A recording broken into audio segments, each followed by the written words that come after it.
October 31st, 1966, Mekong Delta. It's getting dark, and boatswain's mate First Class James Williams is in the middle of an enemy staging area with 2 patrol boats, 10 men and a problem. 65 enemy sampans and junks surround him. Viet Cong fighters are firing from both riverbanks. Rocket-propelled grenades are streaking across the water. His boats are shot up. Ammunition is running low, and the sun is going down. In 3 minutes, it will be pitch black. The enemy knows these rivers. Williams doesn't. He needs to see what he's shooting at. The helicopters overhead are telling him to pull back, get to safe water, wait for daylight. Williams disagrees. He orders his patrol boats to turn on their searchlights.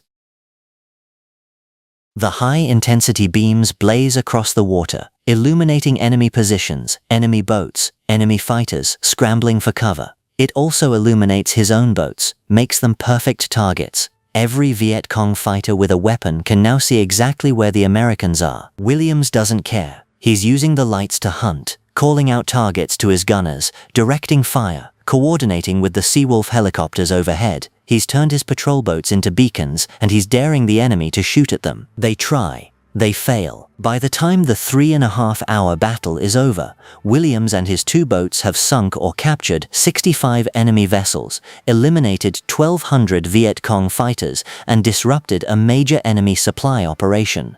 They did it with fiberglass patrol boats, borrowed ammunition, and a 9th-grade dropout from South Carolina who saw the Navy as his second mum and daddy and wasn't about to let that family down. This is the story of James E. Williams, the most decorated enlisted sailor in United States Navy history. The guy who turned on the lights when everyone else stayed dark. The guy who went back into the kill zone when every manual said withdraw. The Cherokee kid who proved that courage and leadership have nothing to do with rank or education. They have everything to do with heart. James Williams wasn't supposed to be a naval hero. He was supposed to disappear into the statistics. Born June 13, 1930, in Fort Mill, South Carolina. Moved to Darlington 2 months later. Attended local schools, made it to 9th grade, then quit. Cherokee heritage, working class family. The kind of kid who could have gone either direction. In 1947, at 17 years old, he walked into a Navy recruiting office. He'd later say, he thought of the Navy as my second mum and daddy, the institution that would raise him, the family that would teach him who he could be. Basic training at San Diego. First week, he got in trouble, mouthing off to a petty officer, something minor. An old chief pulled him aside and said, "Son, you got to learn to take orders, even if you disagree with them. That's the first step to being a good sailor and a good leader. If you can't take orders now, you certainly won't be respected when you give them later." Williams got the message. From that day forward, he had the sharpest knife and the shiniest shoes in the Navy. Not because he was trying to impress anyone, because that's what being a good sailor meant. Discipline, pride, doing the job right even when nobody's watching. Korea came. Williams deployed aboard the destroyer USS Douglas H. Fox, November 1950 to June 1952. Deckhand, routine work, big ship operations, nothing special. Then in March 1952, something changed. The Navy detached him from the destroyer to take raiding parties into North Korea. Small boats, close to shore, enemy territory. Running men onto hostile beaches in the dark, getting them out again before the enemy could respond. Williams loved it. This wasn't standing watch on a destroyer's deck where you're one of 300 sailors doing the same job. This was you, a small boat, a few other sailors, and direct action. Speed, aggression, calculated risk. Most sailors hated small boat duty. Too exposed, too dangerous. One burst of shore fire, and you're done. Williams saw it differently. Small boats could go places big ships couldn't. Audacity sometimes worked better than overwhelming firepower. A good coxswain with guts and seamanship could accomplish things that looked impossible on paper. He'd remember those lessons 14 years later. Different river, different war, same principle. Between Korea and Vietnam, Williams served aboard USS Little Rock, June 1960 to April 1963. He re-enlisted aboard ship in 1962. Rising through the ranks, boatswain's mate. Good evaluations, respected, but still a deckhand on a big ship. In April 1966, Petty Officer First Class Williams received orders to Vietnam. River Patrol Force, River Squadron 5. he'd be assigned command of River Patrol Boat 105, the PBR, a 32-foot fiberglass boat with twin diesel engines, waterjet propulsion, crew of 4, 50 caliber machine gun forward, twin M60s aft, Mark 19 grenade launcher. The mission: patrol the Mekong Delta, interdict enemy supply lines, search sampans, deny the Viet Cong the rivers. Most sailors didn't want PBR duty. The boats were small, vulnerable, operated deep in enemy territory. You couldn't hide, you couldn't run. You were out there in the open with a thin skin of fiberglass and aluminium between you and every weapon the enemy had. Williams saw an opportunity. See, patrol officer positions on PBRs were normally held by chiefs or commissioned officers. Williams was a first-class petty officer. E6. The Navy was trusting him with command, with tactical decisions, with leading men in combat. Years later, Williams would say, "The proudest day of my life had nothing to do with medals, ribbons, citations. It was when they made me a patrol officer. That position was held only by chiefs and officers. It showed the trust the Navy had placed in me. I always wanted the opportunity to show what I could do. This Vietnam thing was it for me." He got that opportunity. Between May 1966 and April 1967, Williams earned a Medal of Honor, Navy Cross, Silver Star with Gold Star, Legion of Merit with Valor, Navy and Marine Corps Medal with Gold Star, Bronze Star with 2 Gold Stars, 3 Purple Hearts, and dozens of other awards. The most decorated enlisted sailor in Navy history. But all of that started with a relaxed day patrol that turned into 3.5 hours of absolute chaos. October 31st, 1966. Day patrol. What Williams later called a relax and recreation patrol compared to the dangerous night operations his crew had been running. Check a few boats coming down the Mekong. Nothing too heavy, just moseying. PBR 105 and 1 other patrol boat. 10 men total. Williams is patrol commander. Mid-afternoon, the forward gunner shouts, "There's 2 fast-speed boats crossing ahead of us, high-speed sampans." Middle of the day, that usually means something. A weapons shipment. A high-ranking officer. Something worth protecting. As soon as the Viet Cong spot the American boats, they open fire. The 2 sampans split. One heads north, one heads east. Williams makes the call in half a second. He breaks off, chases the northbound boat. His gunners open fire. The sampan takes hits. Williams closes the distance. 15 yards, 10. The sampan crew is firing back with small arms. Williams' forward 50 caliber shreds them. The boat sinks before it reaches the riverbank. 1 down. Williams spins around, goes after the second sampan. It's disappeared into a canal, a tributary. Narrow water, unknown territory. Standard procedure, mark it. Call for backup, wait for helicopter support. Williams doesn't wait. He follows that sampan into the canal. The instant PBR 105 enters the tributary, the world explodes. Enemy forces staged along both banks. Fortified positions, heavy automatic weapons, rocket-propelled grenades. This isn't a random encounter. Williams has driven directly into a prepared enemy position, a staging area. Viet Cong fighters open fire from both sides. RPGs streak across the water. Small arms fire tears into the fiberglass hull. Williams' boat is taking hits. The second PBR is taking hits. They're in a kill zone. Williams pushes the throttle forward. Drive straight through. Get through fast. Make them shoot at a moving target. Make them hit each other. Keep the speed up. Keep firing. It works. Barely. The boats roar through the ambush. Guns blazing, taking fire from both banks but not stopping. Williams zigzags, hard left, hard right, keeping the enemy guessing where the boat will be in the next second. They burst into open water. Williams checks his crew. Everyone's hit or shaken but functional. The boat's damaged but the engines are running. Ammunition is running low but they still have some.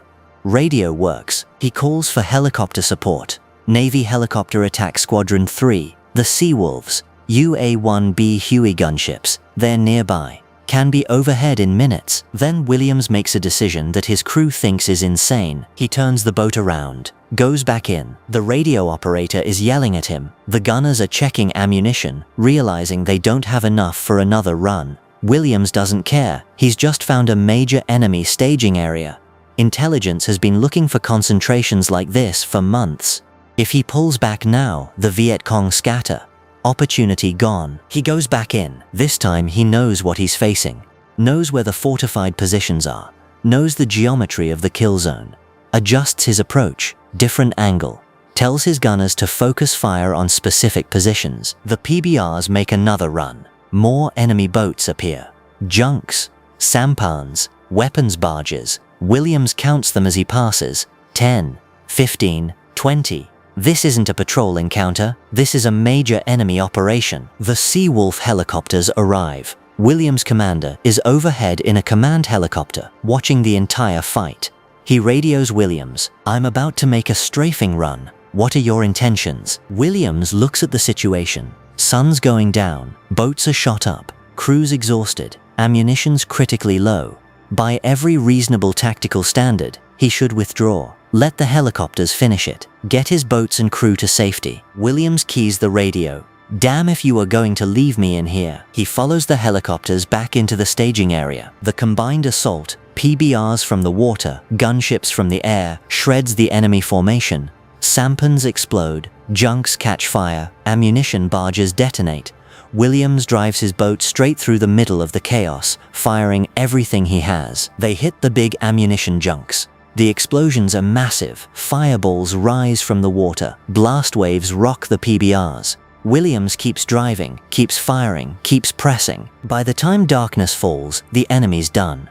Williams can see it. Viet Cong abandoning positions, sampans and junks fleeing. The ones that can't move are burning. But there's one more problem. It's dark. Williams' boats are deep in enemy territory. Low ammunition, battle damage. He needs to see what he's shooting at. The Viet Cong know this terrain. Williams doesn't. The helicopters overhead are telling him to pull back, get to safe water, wait for daylight. Williams makes a decision everyone watching thinks is suicide. He orders his boats to turn on their searchlights in the middle of an enemy staging area.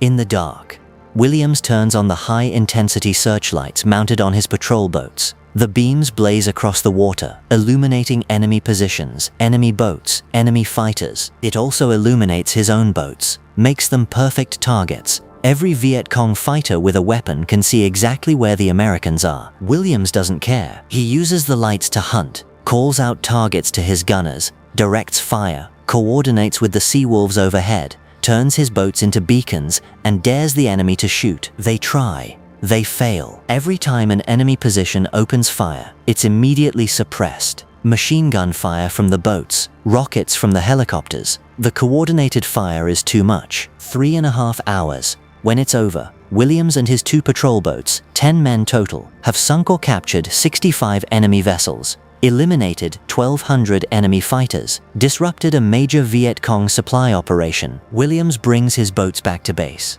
Everyone's alive. Wounded. Shaken, but alive. Aerial reconnaissance the next day confirms what Williams did. It wasn't luck, it wasn't recklessness, it was calculated aggression, brilliant tactical instinct, and a refusal to let the enemy escape when he had them in his sights. May 14, 1968. The Pentagon. Hall of Heroes dedication ceremony. President Lyndon Johnson stands with a blue ribbon in his hands. The Medal of Honor. He places it around the neck of boatswain's mate First Class James E. Williams, a 9th grade dropout from South Carolina, receiving the nation's highest award for valor from the President of the United States. The citation reads, "For conspicuous gallantry and intrepidity at the risk of his life above and beyond the call of duty." Williams stands there in his dress blues, uncomfortable with the attention. He'd later say, "I was just doing a job to the best of my ability. I wasn't out there trying to win medals. Events just happened. The 105 and the crew, we were always into something or other. We weren't looking for it." His commanding officer, the one who'd watched the October 31st battle from a helicopter overhead, had a different take. Years later, after Williams died, the retired Rear Admiral said, "Willie did not seek awards. He did not covet getting them. We did not seek to make him a hero. The circumstances of time and place and the enemy's presence did that. I know through personal investigation of each incident that he never placed his crew nor his patrol boats in danger without first ensuring the risk was calculated and that surprise was on his side. He always had the presence of mind not to endanger friendly villagers. He inspired us all, junior and senior alike. It was my greatest honor to have served with the man who truly led us all with his example of unselfish devotion to duty. Williams retired from the Navy in April 1967, 20 years of service. He'd started as a dropout looking for family. He ended as the most decorated enlisted sailor in United States Navy history. In 1977, the Navy gave him an honorary promotion to Chief Boatswain's Mate, recognition that he'd performed at chief level his entire career. He completed his second career as United States Marshal for South Carolina. Law enforcement. Protecting people. Same job, different uniform. He never talked much about the war. When asked about October 31st, he'd sometimes say, "When you want to forget, you can't." October 13th, 1999. James E. Williams died at 69 years old. He's buried at Florence National Cemetery, Florence, South Carolina. In December 2004, the Navy commissioned USS James E. Williams, guided missile destroyer, DDG-95. The ship bears his name. The crest bears his legacy. A PBR, a river, the words, extraordinary heroism. Williams was one of 32 Native Americans to receive the Medal of Honor. Cherokee, 9th grade dropout. A sailor who saw the Navy as family and spent 20 years proving that enlisted men, given trust and opportunity, could lead and fight and win with the best of them. The Master Chief Petty Officer of the Navy spoke at his funeral. "We will forever be grateful for the leadership and commitment he showed his sailors." Petty Officer Williams was an amazing sailor. That's what it came down to. Not the medals, not the destroyer with his name, not the Hall of Heroes or the presidential handshake. What mattered to Williams, what he said was the proudest moment of his life, was the day the Navy made him a patrol officer, the day they gave him command, the day they trusted him to lead. He took that trust, that PBR, those 9 other sailors, and drove straight into a fight that should have killed them all. He turned on the searchlights when any sane person would have stayed dark. He went back into the kill zone when every manual said withdraw. He pressed the attack for 3.5 hours against overwhelming odds, and he won, because that's what leaders do. They take calculated risks, they trust their crew, they refuse to quit when things get hard, and they bring their people home. October 31st, 1966. 2 patrol boats, 10 men, 65 enemy vessels destroyed. 1,200 enemy fighters eliminated. 1 9th grade dropout from South Carolina, proving that courage and leadership have nothing to do with rank or education. The Navy doesn't make men like Williams. Men like Williams make the Navy what it is. The PBR is still in service today, updated and modernized. Riverine squadrons still patrol hostile waters using the same aggressive tactics Williams pioneered in 1966. They don't turn on searchlights in enemy territory anymore. Technology's changed, but they fly the same mindset he carried into that staging area. Fast, aggressive, calculated risk, bring your people home. Williams' searchlight decision wasn't recklessness, it was geometry. He needed to see. The enemy needed to hide. He took away their advantage and dared them to shoot at a lit target with helicopter gunships overhead, ready to obliterate anything that fired. It worked because Williams understood something most people miss. Being safe doesn't win fights. Being smart wins fights. And sometimes the smartest thing you can do is the thing that looks completely insane to everyone watching. A destroyer bears his name. The Hall of Heroes bears his citation. And the rivers of the Mekong Delta remember the night a sailor from South Carolina turned on the lights and fought until the enemy broke. Always a sailor. Always a leader. Always bringing his people home.